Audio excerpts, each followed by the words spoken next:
नमस्कार दोस्तों, ज्ञानबाजी YouTube channel के आज के सेशन में एक बार फिर से आप सबका स्वागत है द हिंदू एडिटोरियल सीरीज के साथ।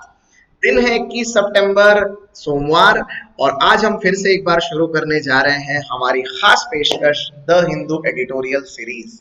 माफ करना दोस्तों, पिछले 2 दिन में मैं लेक्चर लेकर नहीं आ सका आपके लिए।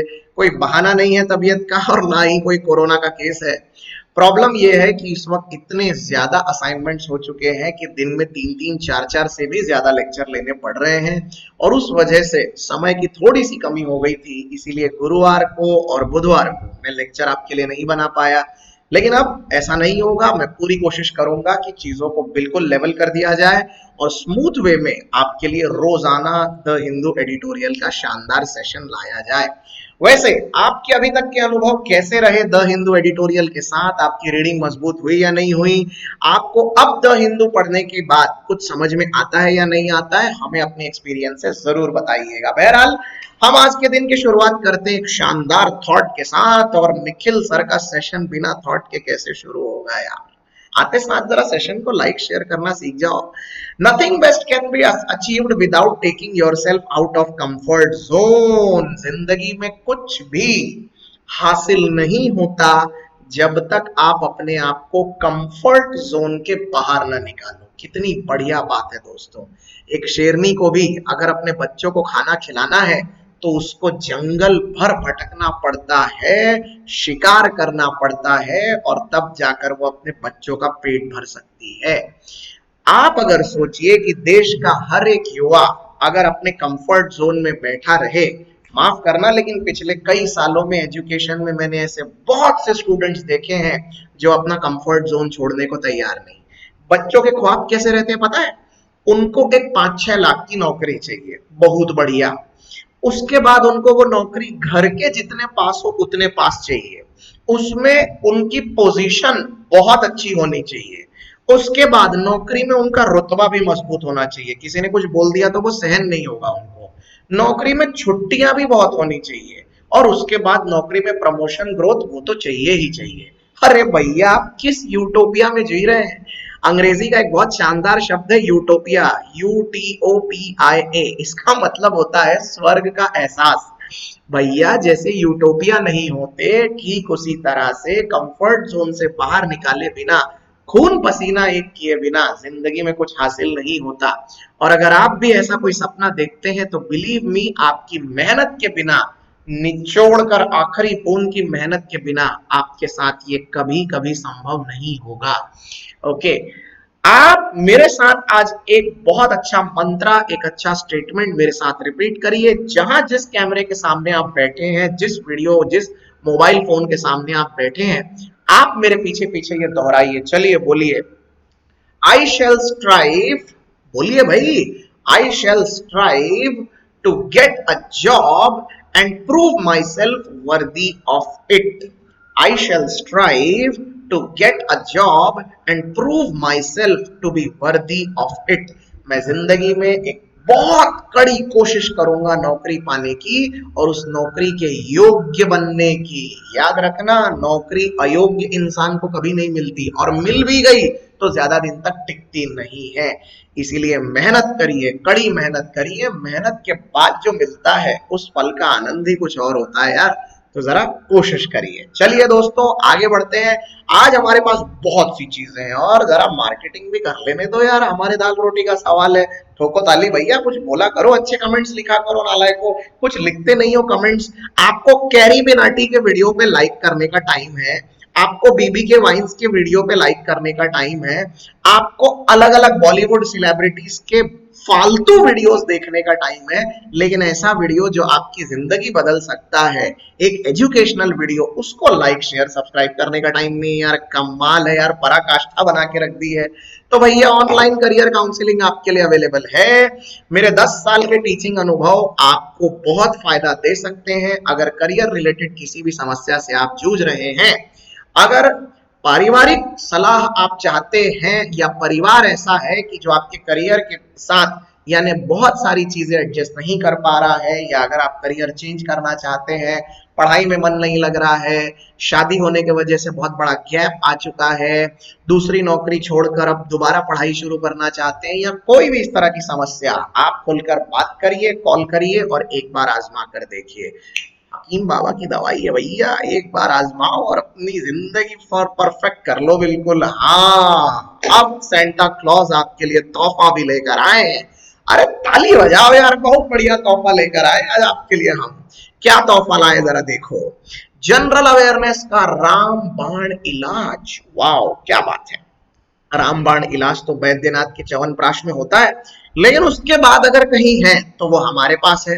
रामबाण इलाज यानी अंग्रेजी में इसको कहते हैं पेनाशिया, और हम लेकर आए हैं आपके लिए पेनाशिया श्योर शॉर्ट जीए की पीडीएफ का 1000 क्वेश्चंस। ठीक सुना आपने, 1000 क्वेश्चंस, और वो भी आंसर कीज के साथ, राइट। मई महीने से लेकर सितंबर महीने तक का पूरा पूरा पैकेट आपके लिए अवेलेबल है।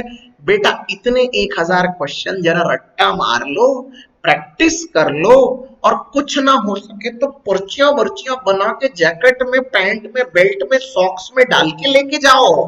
कर मत देना, सच में पकड़े गए तो बैन हो जाओगे। हाँ, तो ये 1000 क्वेश्चन आप कर लीजिए। आरबीआई मेंस की एग्जाम हो, एसबीआई क्लर्क की एग्जाम हो, या आरआरबी पीओ मेंस की एग्जाम हो, मेरा दावा है इसके बाहर आपको कुछ भी नहीं पूछा जाने वाला। जिए गुरु जिए एक्सपर्ट से आप अपना भला करवाइए भैया। 1000 क्वेश्चन की ये पीडीएफ है, 2 दिन के अंदर बन के रेडी हो जाएगी। अगर आप ये पीडीएफ हासिल करना चाहते हैं, अगर आप ये पीडीएफ अपने लिए लेना चाहते हैं, जरूर मुझे संपर्क करें और मुझे बताएं आपको ये पीडीएफ चाहिए या नहीं। ऑलराइट दोस्तों, तो ये एक शानदार ऑफर आपके लिए अवेलेबल है। प्लीज जितना हो सके उतना अपने दोस्तों तक ये चीजें पहुंचाइए, सो दैट उनको भी इसका जबरदस्त बेनिफिट हो। जनरल अवेयरनेस की जर्नी में कुछ लोगों ने बहुत देरी से ज्वाइन किया, कुछ लोग भटकते रहते हैं, कुछ लोगों को समझ में ही नहीं आता कि जनरल अवेयरनेस की तैयारी कैसे करना है। बहुत से बच्चे आज भी ऐसे हैं जिनको general awareness, banking awareness, financial awareness, economic awareness और इंश्योरेंस अवेयरनेस के बीच का फर्क भी नहीं पता। उनको ये मालूम भी नहीं है कि इतने सारे अवेयरनेस प्रोग्राम होते हैं। वैसे आपको पता है ना, नहीं पता है तो नालायक हो, सीखा नहीं कुछ आपने मेरे वीडियो देखकर। तो ये सारी चीजों के साथ हम आपके लिए एक्सेप्शनल 1000 क्वेश्चंस का एक बैंक लाए हैं पूरा का पूरा। इसको हासिल करिए और अपना भला कर लीजिए। ऑल राइट दोस्तों, आगे बढ़ने से पहले आपको एक और शानदार पीडीएफ में दिखा देता हूं, और ये पीडीएफ भी आपके बहुत काम की है, तो जरा धैर्य रखिए। आते हैं सेशन पे, आते हैं यार, 1 मिनट का पेशेंस नहीं है तुम में। 1 मिनट के लिए जरा देख लीजिए, उसके बाद तुरंत चलते हैं अपने सेशन पे। हाँ भाई, तो ये है आपके लिए इंपॉर्टेंट पीडीएफ, और इस पीडीएफ में मैं आपके लिए लेकर आया हूं important books, then important authors, then important days, dates, इन सब का शानदार मिश्रण है, मिलिट्री एक्सरसाइज, अपॉइंटमेंट्स, सब कुछ। और ये पूरा का पूरा जनवरी से लेकर तो अगस्त तक हमने इसमें सब कुछ कवर कर दिया है।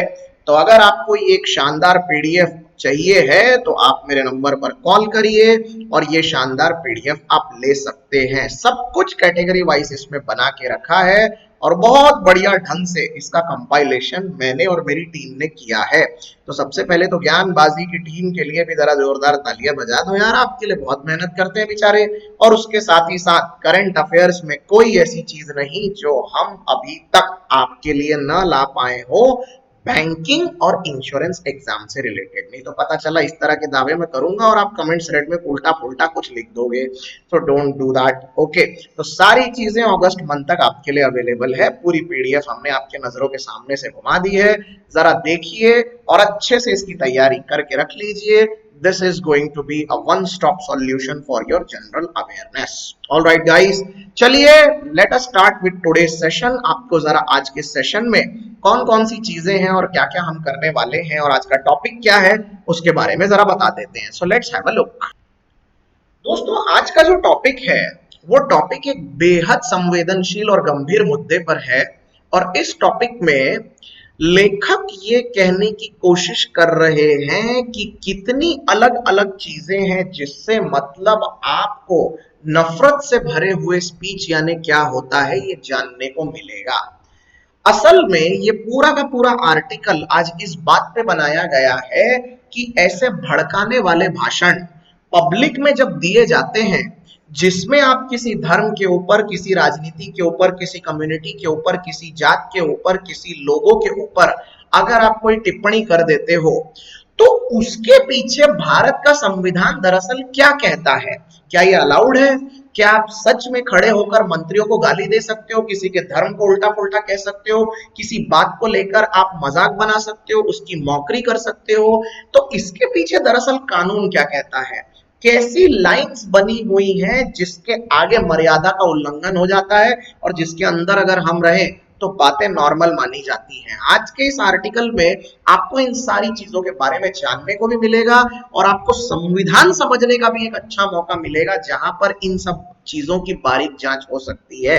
मुझे असल में इस तरह के टॉपिक्स इसलिए लेना पसंद है क्योंकि ये एक साथ बहुत सारे दृष्टिकोण को कवर कर देते हैं। इसमें नेशनलिज्म भी आ जाएगा, इसमें सीधे सीधे सेक्युलरिज्म का पार्ट भी आ जाएगा, इसमें जुडिशियरी भी आ जाएगा और इसमें देश के कोई नेशनल इश्यूज जो कि करंट अफेयर से रिलेटेड है वो भी इन्वॉल्व हो जाएंगे। तो ये सब कुछ देखने समझने का एक शानदार मौका है आपके पास और इसके साथ हम करने वाले हैं बेहद गंभीर और बढ़िया वोकैबुलरी से परिपूर्ण रीडिंग।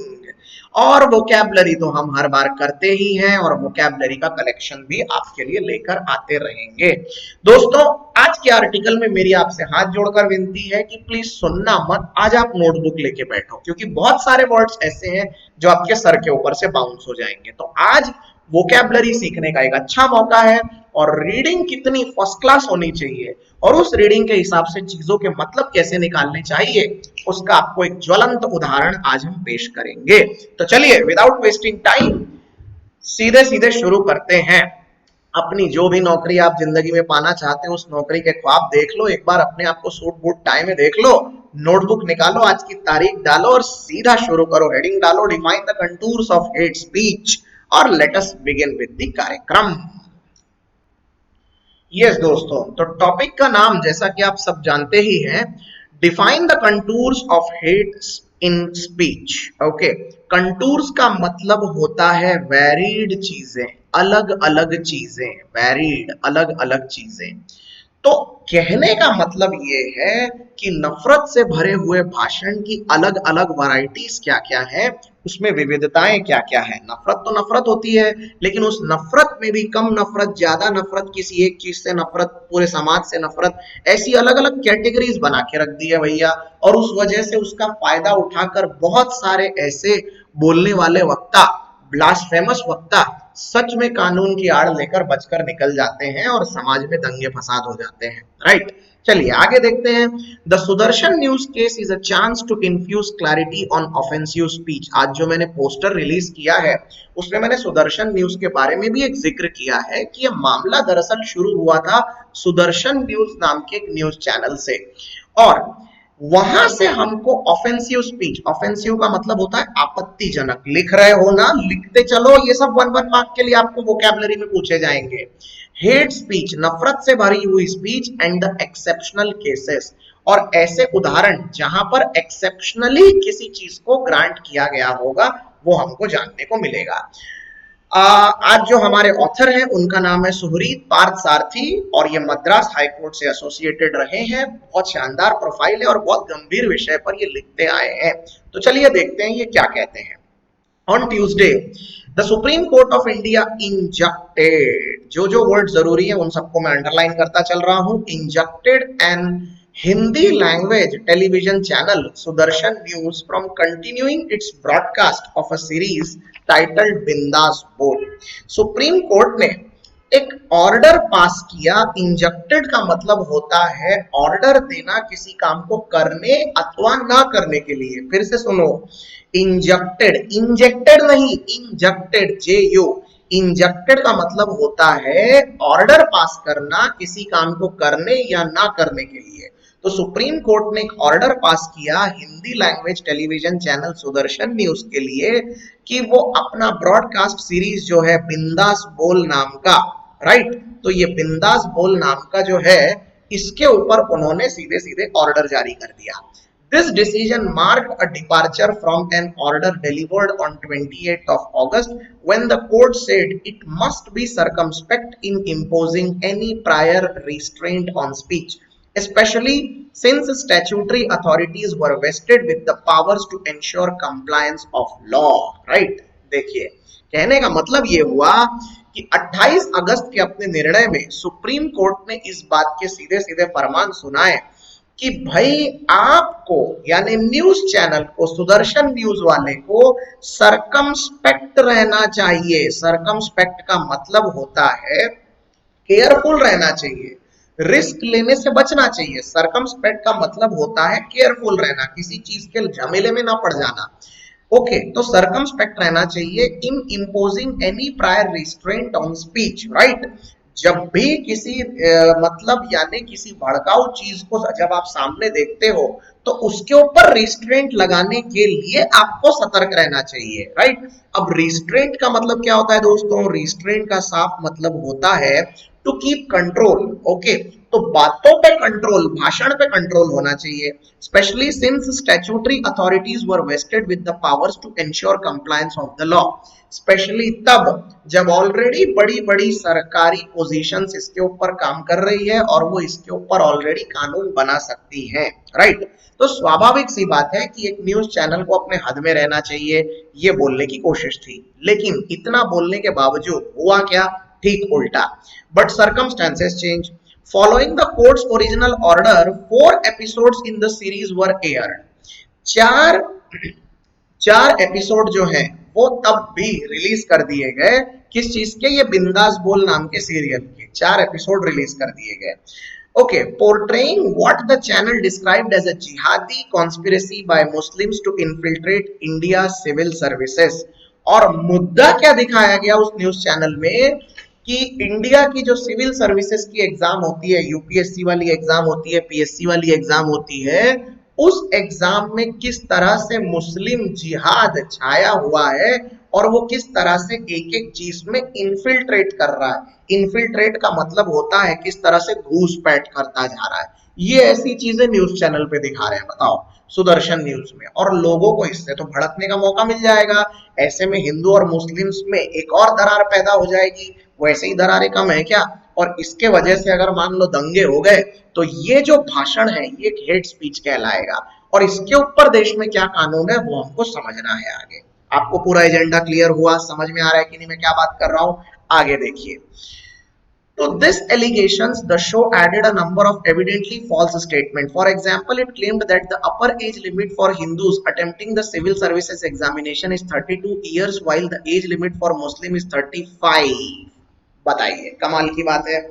उस चैनल में ये आरोप लगाए गए कि भाई ऐसी ऐसी चीजें जिसमें कि मुस्लिम और हिंदूज में क्या फर्क है, और जितनी बातें करी गई वो सब झूठ थी। जैसे कि पहला उन्होंने बोला कि अगर कोई हिंदू है तो वो 32 साल की उम्र तक यूपीएससी पीएससी की परीक्षा दे सकता है, लेकिन अगर कोई मुस्लिम है तो उसको प्रावधान है कि वो 35 साल तक दे सकता है। ये गलत बातें हैं ना, ये चैनल में दिया गया, मैं नहीं बोल रहा हूं, नहीं तो पता चला मुझे ही टैग दे दोगे आप लोग। That Muslims were entitled to 9 attempts at the examination when Hindus were entitled to only 6. बाप रे, ये भी बोला गया उस न्यूज चैनल में कि कोई मुस्लिम होगा तो वो उस परीक्षा के लिए 9 अटेम्प्ट लगा सकता है, 9 बार परीक्षा दे सकता है, लेकिन हिंदू कोई होगा तो उसके लिए कितने अटेम्प्ट है? केवल 6 अटेम्प्ट है। This assertions the court noted were not only insidious but were also made in wanton disregard of the truth. ये जो बोला गया, द कोर्ट ने इस बात को माना कि ये जो कुछ भी चैनल पे बोला गया वो क्या था? इंसीडियस भी था और वॉन्टन भी था। इसको जरा नोटबुक में लिख लो। इंसीडियस का मतलब होता है कोई ऐसी चीज जो धीरे धीरे धीरे धीरे बढ़ रही है और बहुत हार्मफुल हो सकती है, gradually increasing and getting harmful. और दूसरा है वॉन्टन। वॉन्टन शब्द का मतलब होता है बुरी नीयत रखना, माल इंटेंशन रखना, मेलिशियस, मेलनकली, मेलाफैक्टर, मेलाफिदे, ये सब उसके सिनोनिम्स हैं इंग्लिश में। तो मेलिशियस इंटेंशन के साथ, बुरी नीयत के साथ जब आप आगे बढ़ते हो तो उसको वांटन कहा जाता है। दरअसल ये वांटन शब्द जो है ये थोड़ा सा सेक्सुअली रिकंसेप्ट, सेक्सुअली अलाइनमेंट में लिया जाता है, लेकिन यहाँ पर ये wanton disregard of the truth, इसका मतलब ही ये कहने की कोशिश है कि बुरी नीयत से ये काम किया गया था सुदर्शन चैनल द्वारा, ये बोला जा रहा है। Therefore, even on the face of it, the episodes had brought the entire Muslim community into public hatred and disrepute, and in the process had breached the program code that regulated cable television. Right? हाँ, अब इन सब चीजों से एक बात तो समझ में आ ही जाती है कि इस तरह के भाषण देने से मतलब पूरी मुस्लिम कम्युनिटी के खिलाफ कहीं ना कहीं नफरत पैदा हो जाएगी, उनकी रेपुटेशन खराब हो जाएगी, और इतना ही नहीं, जो प्रोग्राम का कोड ऑफ कंडक्ट है, भाई न्यूज चैनल अगर आप चला रहे हो तो आपके सामने कुछ कोड ऑफ कंडक्ट होते हैं ना, जिस तरह एक न्यूज़पेपर वाला सच्चाई बिना जाने कुछ भी नहीं छाप सकता, ठीक उसी तरह से एक न्यूज चैनल वाला बिना सच्चाई जाने कुछ भी नहीं बोल सकता। उसके लिए उनके कुछ नियम कानून होते हैं, कुछ कोड ऑफ कंडक्ट होते हैं, तो उन सबका भी उल्लंघन कर दिया उसने।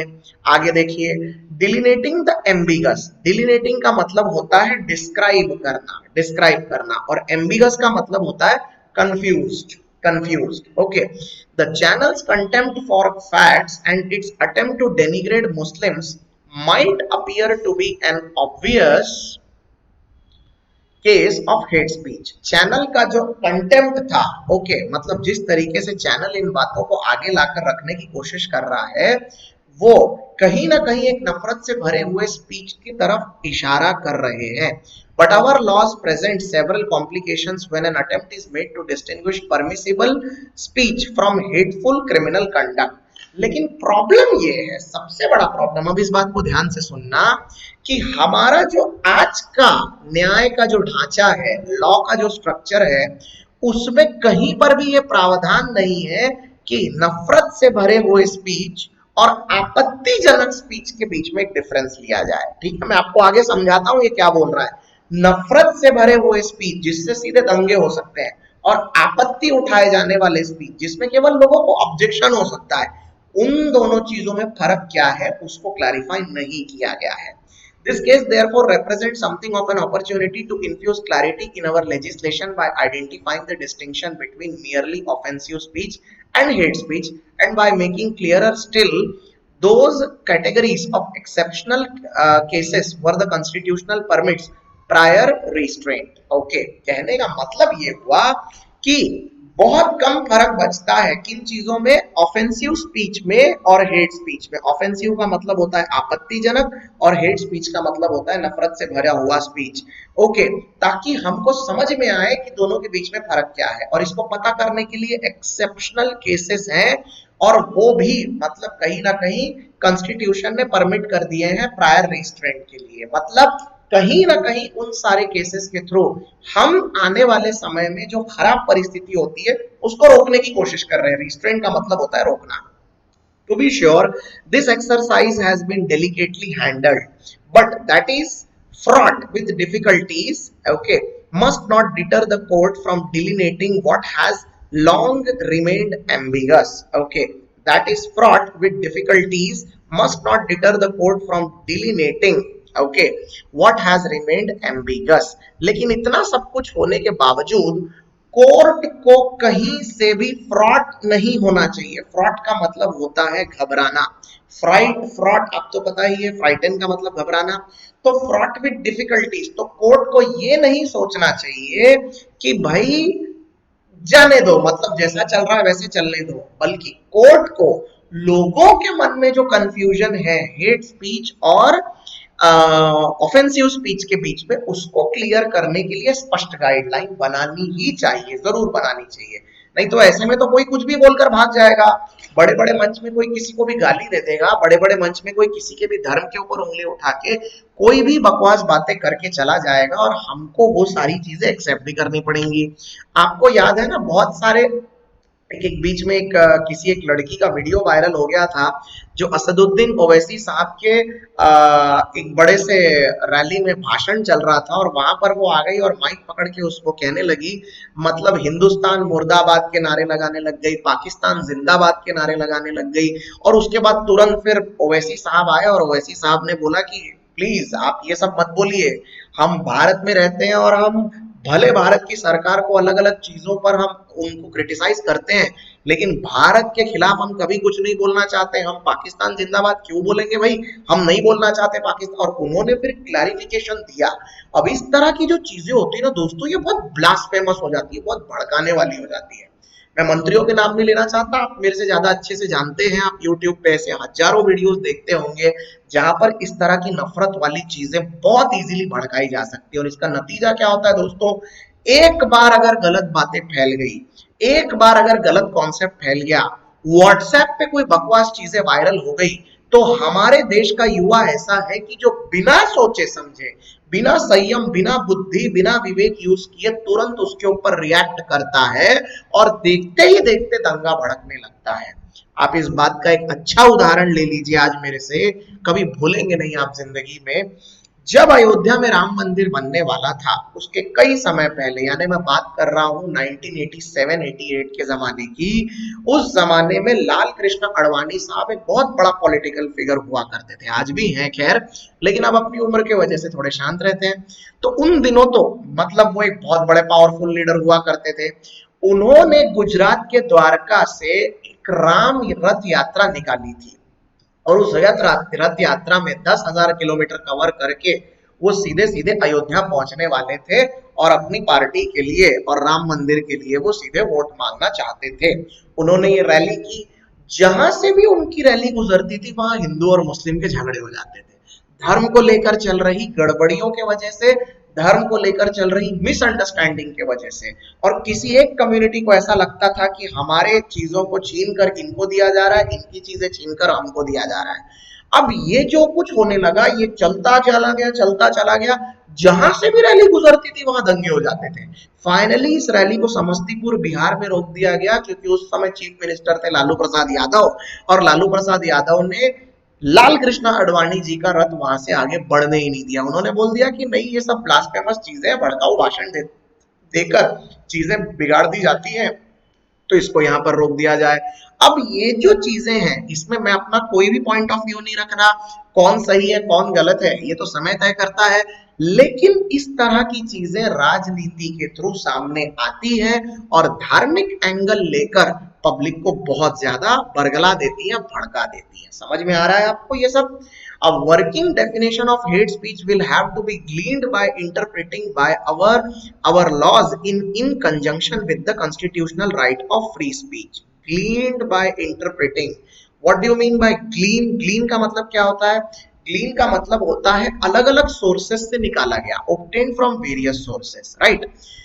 तो ऐसा है कि हेट स्पीच यानी नफरत से भरा हुआ भाषण, उसकी परिभाषा जो है वो अलग अलग जगह से निकाली गई, और उसके लिए कॉन्स्टिट्यूशन में फ्रीडम ऑफ स्पीच को भी पढ़ा गया, ताकि समझ में तो आए कि कौन सी चीजें पब्लिक मंच में बोलना अलाउड है और कौन सी नहीं है, right? But in attempting to draw a line, it might be valuable to study the basic thesis of the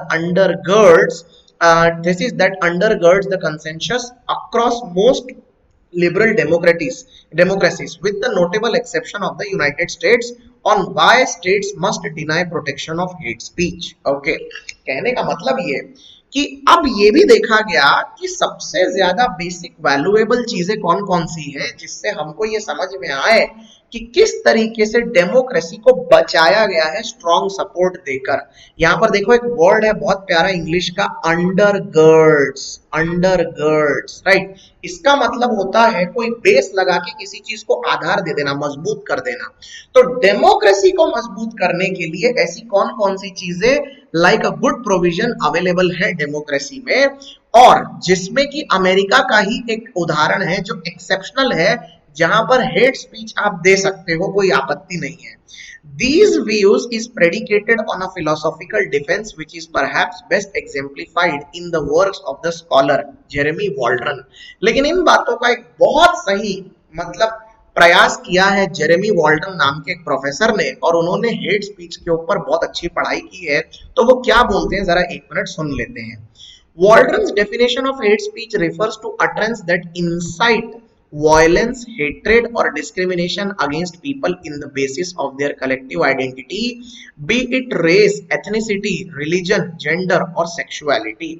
तो वॉल्टरन साहब का कहना यह है कि नफरत से भरा हुआ हेट स्पीच वो स्पीच होता है जहां पर बोलने के बाद, अटरेंस का मतलब होता है मुंह से शब्द निकलना, अटरेंसेस का मतलब स्टेटमेंट, मुंह से शब्द निकलना, निकलने के बाद वॉयलेंस यानी दंगा, या फिर आप कह ले कि वॉयलेंस यानी एक तरीके से दंगे फसाद, हेट्रेड नफरत, डिस्क्रिमिनेशन अगेंस्ट पीपल लोगों के बीच में भेदभाव, और इस तरह की जितनी भी चीजें डेवलप हो जाती हैं अगर किसी भाषण के बाद, तो उसको हम बोलेंगे हेट स्पीच, राइट। किसी का भाषण हो जाने के बाद अगर मान लो बहुत सारी नफरत फैलती चली गई तो उसको हम हेट स्पीच कहेंगे, राइट। ओके, अब जैसे उसका भी एक उदाहरण मैं आपको बता देता हूं। भाई आप सबको तो पता ही है कि मतलब जो हरकतुल जिहाद अल इस्लामी नाम की टेररिस्ट पार्टी थी, और उसके बाद जिन्होंने पुलवामा अटैक किए, हरकतुल मुजाहिदीन, ओके। तो हरकतुल मुजाहिदीन के जो चीफ हैं मौलाना साहब, तो उन्होंने क्या किया था, एक कराची में एक बहुत बड़ी रैली निकाली थी और उसमें उन्होंने इंडिया के खिलाफ बहुत ही भड़काने वाले और बहुत ही अजीबोगरीब भाषण दे दिया था उन्होंने, जिसमें नफरत से भरी हुई बहुत सी चीजें उन्होंने शेयर की थी, राइट। और उस पूरी रैली में रिकॉर्ड मतलब अच्छे खासे 4-5 लाख लोग शामिल हुए थे। तो स्वाभाविक सी बात है कि इस तरह की जो चीजें होती है जो भड़का देती है एक को दूसरे के खिलाफ, उसको बोला जाएगा hate speech. He says the limitation in this cases should be restricted to those categories of minorities who are vulnerable.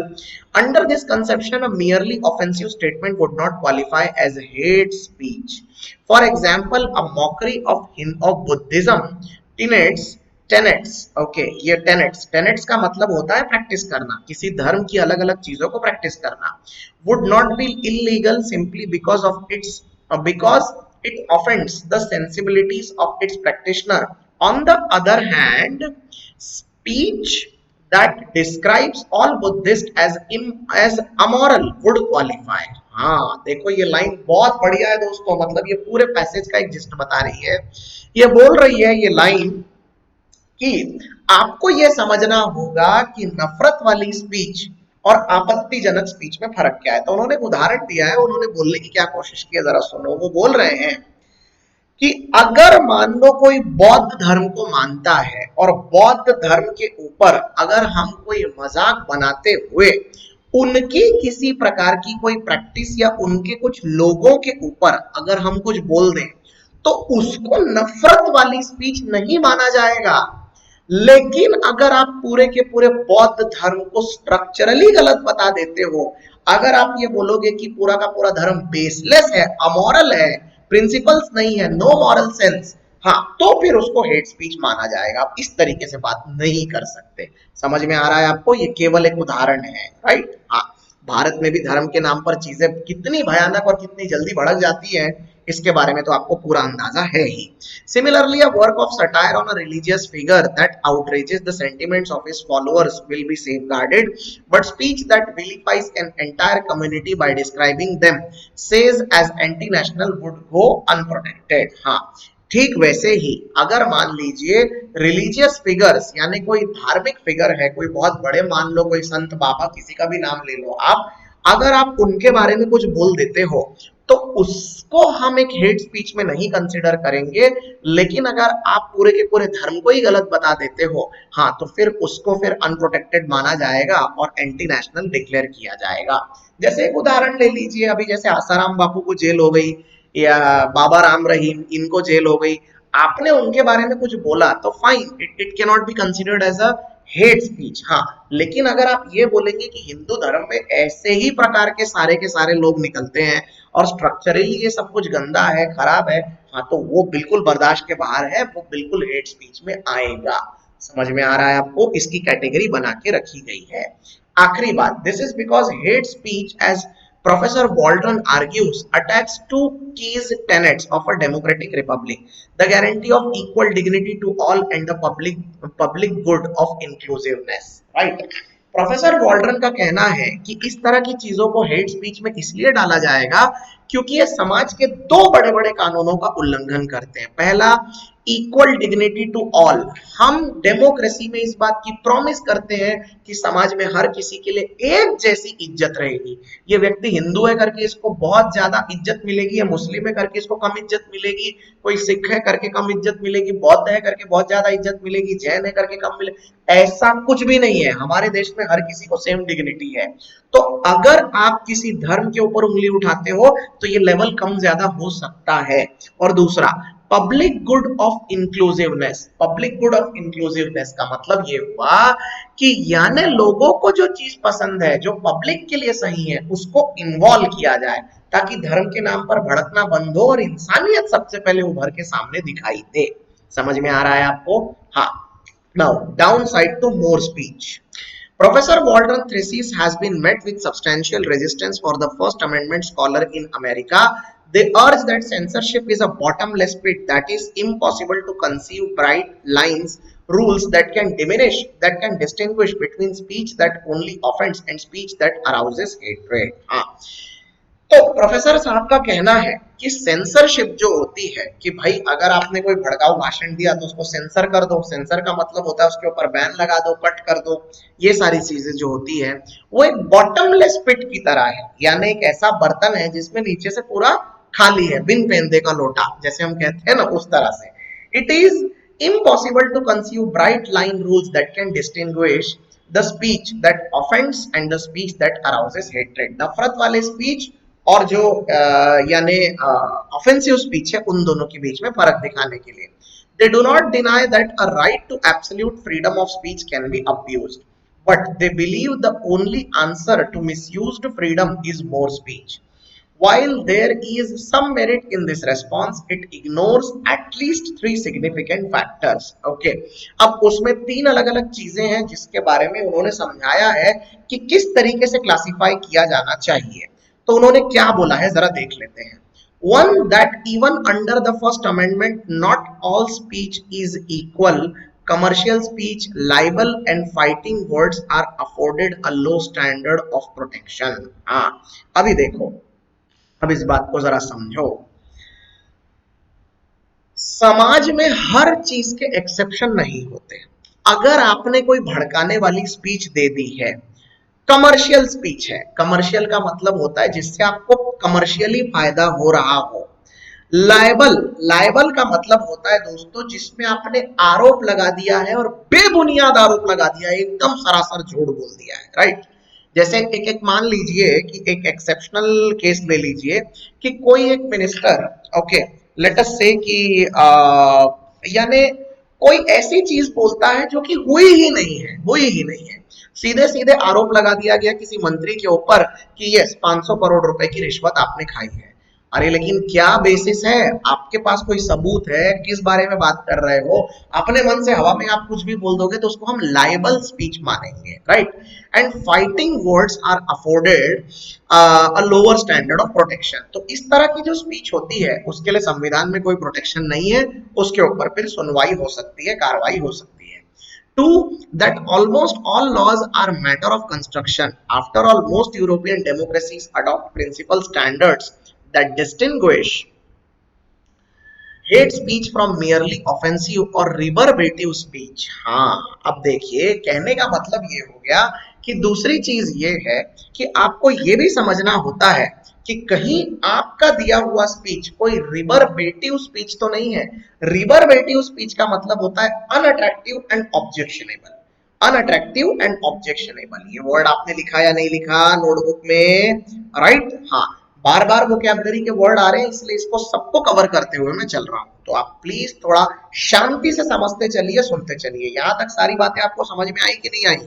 Please comment thread पे बोलते चलिए, कुछ बताते चलिए, सो दैट एटलीस्ट पता तो चले कि आपका पार्टिसिपेशन लेवल कैसा है। 3, that countering speech is with more speech is plausible only when there is a balance of power across society. Experience shows us that there can be no assurance that hate speech will somehow be sieved out of the veritable marketplace of ideas. कहने का मतलब ये हुआ कि अगर मान लो आप आपने किसी धर्म के ऊपर कुछ बोला उनकी प्रतिक्रिया आई, उन्होंने आपके बारे में कुछ बोल दिया या आपके धर्म के बारे में कुछ बोल दिया, तो काउंटर बैलेंस हो रही है चीजें। यहां तक बात ठीक है, लेकिन अगर इससे आगे जाता है तो उसको फिर हम हेट स्पीच में कंसिडर कर लेंगे, ऐसा बोलने का मतलब है। ओके, हाँ। अब ये जो इंडिया लॉज वाला जो पार्ट है दोस्तों, इसमें कुछ खास नहीं है, इसमें केवल उन्होंने सेक्शन और क्लॉजेस समझाने की कोशिश की है। मैं आपको सीधा अगले पैराग्राफ में ले जाता हूं, जहां से हमको ये सारी कहानी का एक जिस्ट भी पता चलेगा। The first of those grounds demanding that speech must reach a level of incitement to be criminal issued. Criminalized. Okay, the first of those grounds demand that speech must reach a level of incitement to be criminalized. Okay. यदि मान लीजिए किसी भाषण के ऊपर किसी व्यक्ति को सजा देनी है, ओके, बोल दिया गया कि इसने भड़काऊ भाषण दिया है, तो उसके लिए कानून क्या कहता है? कानून ये कहता है कि ऐसा कुछ बोलना जरूरी है कि जिससे मतलब सच में पब्लिक आक्रोश में आ जाए और जिससे कि क्रिमिनल एक्टिविटीज हो। अगर उतना वो कर पाया है तो हम बोलेंगे कि यस, भड़काने वाले भाषण आपने दिए हैं। That is, utterance in dispute must go beyond advocacy. The second ground requires a reimagination of our hate speech laws. It obliges us to read morality not as societal mortality, but as constitutional morality. Yeah, morality. Seen this way, speech that merely causes offense is no more than disparaging or unpleasant, would continue to remain shielded. Okay, तो कहने का मतलब ये है कि भाई ऐसा कोई भी स्पीच जो कि मॉरल वैल्यूज के आगे चला गया है और सोसाइटल मोर्टेलिटी के भी आगे निकल चुका है, मोरालिटी माफ करना, तो उसको हम एक भड़काऊ स्पीच कंसिडर कर लेंगे। Okay, but speech that treats communities with disparate concerns by creating in them sense of dread, a sense of exclusive from civic for all, will go unprotected. हाँ, लेकिन अगर मान लो कोई ऐसा स्पीच है जिसमें ये हो रहा है कि डर पैदा हो रहा है किसी एक समाज के लोगों की, जो रोज की जो लाइफ है जिसको हम सिविक लाइफ कहते हैं, वो खराब हो रही है और जिसके वजह से उनको असहाय, लाचार और मजबूर फील होने लगा है कि अब ऐसी बातें कर देने के बाद कोई भड़क जाएगा और अब दंगे हो जाएंगे, तो उसको हम बोलेंगे हेट स्पीच। ओके, अब जैसे मान लो, एक उदाहरण ले लो, किसी एक कम्युनिटी ने किसी दूसरी कम्युनिटी के खिलाफ भड़काऊ बातें बोल दी और भाषण देने वाले व्यक्ति ने यह बोल दिया कि तो चलो सबके सब एक साथ आओ, तलवारें निकालो, अपने घर में जो भी कुल्हाड़ी फावड़ा जो भी है सब लेकर आओ और इन सारे लोगों को मारो। मान लो ऐसा बोल दिया, तो इस तरह की चीजें एक्सेप्शनली बिल्कुल ही गलत हैं और इन सब चीजों को अनप्रोटेक्टेड माना जाएगा। आपको इसका भी एक उदाहरण बता देता हूं। जगदीश टाइटलर नाम का कांग्रेस का एक नेता हुआ करता था और जगदीश टाइटलर ने इंदिरा गांधी की हत्या के बाद सीधे सड़क पे खड़े होके लोगों को पैसे बांट बांट के बोला था कि एक पंजाबी को मारने का 2000 रुपए, दो पंजाबी को मारने का 5000 रुपए। ये चीजें हुई थी। Can you believe this? क्योंकि इंदिरा गांधी को किन्होंने मारा था? सतवंत सिंह और बेअंत सिंह, वो दोनों पंजाबी थे और वो दोनों बॉडीगार्ड्स थे। तो क्या इसका मतलब ये है कि पूरी कम्युनिटी गलत है? Not at all. लेकिन आप सबको पता है कि इंदिरा गांधी की मौत के वजह से आक्रोशित जनता ने 30,000 सिखों को मारा था। कितने लोगों के साथ बलात्कार हुए, कितने लोगों की प्रॉपर्टी छीन ली गई, कितने लोग जख्मी हो गए, कितने लोगों को जलील कर दिया गया और कितने लोगों को तो मौत के घाट उतार दिया गया। 3 दिन तक पुलिस चुपचाप बैठी रही, कुछ नहीं करी और 30,000 लोगों को मारा गया था। दिल्ली तो 2 दिन तक अच्छी खासी जलती ही रही इंदिरा गांधी की डेथ के बाद। अब ये जो चीजें थी ये वाकई में ब्लास्फेमस है, ये भड़काने वाली है, हेट स्पीच से भरी हुई है। अब उसका बदला भी लिया गया और उसके बाद फिर बहुत सी चीजें कम ज्यादा अलग अलग लेवल पे होती ही चली गई, जिसका फिर फाइनली कोई अंत है ही नहीं। राइट, समझ में आ गया आपको? तो ये होती है भड़काने वाली चीजें जिससे बहुत जल्दी आग फैल जाती है। ओके, चलिए आते हैं अपने लास्ट पार्ट पे। हम सीधा चलते हैं, ये आखिरी वाले पैराग्राफ को कंप्लीट करते हैं। We have repeatedly seen the deleterious का मतलब होता है दोस्तों harmful impact of the injunctions on speech have on the right to inform and democracy. Only last week the High Court of Andhra Pradesh gagged the press from reporting on charge made against a former Advocate General of the state despite the manifest public interest in the case. हाँ, अभी होता ये है कि मतलब harmful impact जो होता है स्पीच का, ओके, वो हमने बार बार देखा है और उसके वजह से मतलब डेमोक्रेसी खराब होती है। फिर लेखक आगे ये बता रहे हैं कि high court of Andhra Pradesh का एक केस है जिसमें high court of Andhra Pradesh ने गैग किया। गैग करने का मतलब होता है दोस्तों मुंह में कुछ ठूस के मुंह बंद करा देना, या उनको सीधा बोल देना तुम चुप रहो अब हम कुछ भी करेंगे तो। और गैग करते हुए, रिपोर्टर्स को गैग करते हुए उनका मुंह बंद करा दिया गया, उनको कुछ बोलने ही नहीं दिया गया, क्योंकि एक senior advocate general of the state उनका केस था। Likewise, the pitfalls of a rule are also a rule of absolute prior restraint under the Cinematograph Act will have been all too evident. We certainly do not need an analogous regime for the broadcast media. What do you mean by analogous? Analogous का मतलब होता है दोस्तों comparable, okay, जिसको compare किया जा सके, analogous regime for the broadcast media, but at the same time a rule against prior restraint cannot be unconditional. Okay, हाँ. When it becomes evident that the basic objective of the broadcast is to evoke hatred and to vilify vulnerable minority, the law must find a way to foil the harm. Okay, जब आपको पता ही है कि इस तरह के exception हो जाएंगे और लोग एक दूसरे से नफरत करने लग सकते हैं, वल्नरेबल परिस्थिति आ सकती है, तो क्या करना चाहिए? The law must find a way to foil the harm. Foil का मतलब होता है लपेट लेना। जैसे फॉइल होते हैं ना, एक सिल्वर फॉइल जिसमें हम खाना लपेट के ले जा सकते हैं, वैसे ही तो फॉइल द हार्म यानी सारे डेंजर्स को लपेट कर एक जगह संजो के रख दिया जाए ताकि पब्लिक को नुकसान ना हो।